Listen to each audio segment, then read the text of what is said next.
সরকারের তরফে বেতনের টাকা পাঠাতে দেরি, ফিক্সড ডিপোজিট ভেঙে শিক্ষাকর্মীদের বেতন। অভিযোগ, যাদবপুর বিশ্ববিদ্যালয়ের শিক্ষক সংগঠনের বেতন আটকানোর কোনো অভিপ্রায় নেই দাবি কর্তৃপক্ষের। বিস্তারিত কথা বলবো, ফোনে রয়েছেন প্রতিনিধি শুভঙ্কর মণ্ডল। শুভঙ্কর, কি জানানো হচ্ছে বিষয়ে? ডিসেম্বর মাস থেকে কিন্তু যাদবপুর বিশ্ববিদ্যালয়ে এই সমস্যা চলছে এবং যাদবপুর বিশ্ববিদ্যালয়ে যে বেতন, শিক্ষাকর্মীদের বেতন, সেই বেতন পাঠাতে সরকারের তরফ থেকে দেরি হচ্ছে বলে অভিযোগ করেছে যাদবপুর বিশ্ববিদ্যালয়ের শিক্ষক সংগঠন জুটা।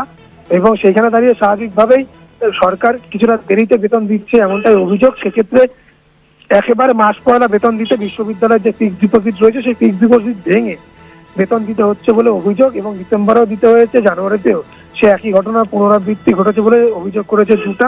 যদিও উচ্চশিক্ষা দপ্তরের তরফ থেকে আমরা কথা বলেছিলাম, সেখানে কিন্তু একজন আধিকারিক স্পষ্ট জানিয়েছেন যে যাদবপুর বিশ্ববিদ্যালয়ের বেতনের যে রিকুইজিশন, অর্থাৎ বিশ্ববিদ্যালয়ের তরফ থেকে যে রিকুইজিশন আসে, সেই রিকুইজিশনে কিন্তু গত বেশ কয়েক মাস ধরে সেই রিকুইজিশনে বেশ কিছু গাফিলতি বা বলা যেতে পারে অসম্পূর্ণ জায়গা থেকে যাচ্ছে, যেটি শর্ট আউট করতে বা সেইগুলোকে সংশোধন করে যখন তারা অর্থ দপ্তরে পাঠাচ্ছেন বেশ কিছু দেরি হচ্ছে।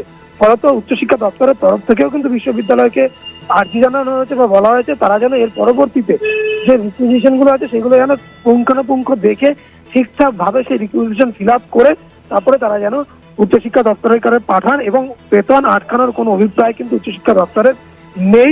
মাস পয়লা বেতন দিতে তারাও উদ্যোগী, কিন্তু সেক্ষেত্রে যে রিকুইজিশন পাঠানো হচ্ছে বিশ্ববিদ্যালয়ের তরফ থেকে তাতে গাফিলতি এবং অসম্পূর্ণতা থেকে যাচ্ছে বলেই কিন্তু উচ্চশিক্ষা দপ্তরের তরফ থেকে জানানো হয়েছে। তবে তোমরা জানিয়ে রাখি, বেতন কিন্তু পেয়েছেন বিশ্ববিদ্যালয় শিক্ষক থেকে শিক্ষাকর্মী সকলেই, কিন্তু সেটা যাদবপুর বিশ্ববিদ্যালয়ের ফিক্সড ডিপোজিট ভেঙে এবং ডিসেম্বরের যে বেতন সেটির ক্ষেত্রে কিন্তু রাজ্য সরকারের যে টাকা পাঠানো হয়েছিল সেটি কিন্তু যে 15 তারিখ, জানুয়ারির 15 তারিখে সেই টাকা পাঠানো হয়েছিল, অর্থাৎ মাস পয়লা বেতন তখনও হয়নি, তখনও ফিক্সড ডিপোজিট ভাঙা হয়েছিল। এবং এক্ষেত্রে জানুয়ারির যে বেতন যেটি ফেব্রুয়ারিতে তারা পেয়েছেন সেখানেও এফডি ভাঙা হয়েছে। তবে এক্ষেত্রে কিন্তু বলা হচ্ছে যে গবেষণা খাত এবং সেই সঙ্গে গবেষণা ল্যাব, সেগুলোতে এই যে টাকা ফিক্সড ডিপোজিট ভাঙা হচ্ছে বা আগে থেকে অনেক রকম ফান্ডিং কমে গিয়েছে, বরাদ্দ কমে গিয়েছে, তার জন্য কিন্তু এই ল্যাব থেকে শুরু করে গবেষণা যাবতীয়তে কিন্তু বেশ কিছু সমস্যায় পড়তে হচ্ছে বিশ্ববিদ্যালয়কে। ধন্যবাদ শুভঙ্কর।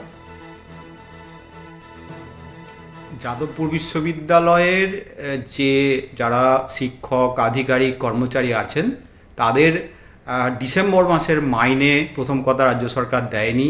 সেজন্য জানুয়ারি মাসে বিশ্ববিদ্যালয়ের যে এফডি আছে এবং তার যে ফিনান্সিয়াল কন্ডিশন সবাই জানে খুব খারাপ, সেই টাকা থেকে কোনো রকমে ডিসেম্বর মাসের মাইনে দিয়েছিল এবং আমরা গতবার তার প্রতিবাদ করি এবং তারপরে উচ্চশিক্ষা দপ্তরের কর্তা ব্যক্তিদের টনক নড়ে এবং তারপরে ডিসেম্বর মাসের মাইনে তারা ছেড়েছিল।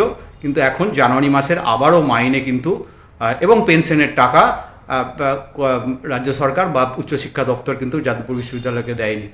এবং যার ফলে হচ্ছে কি, বিশ্ববিদ্যালয়ের যতটুকু অল্প জমানো টাকা ছিল এফডি, সেগুলো ভেঙে বিশ্ববিদ্যালয় মাইনে দিচ্ছে।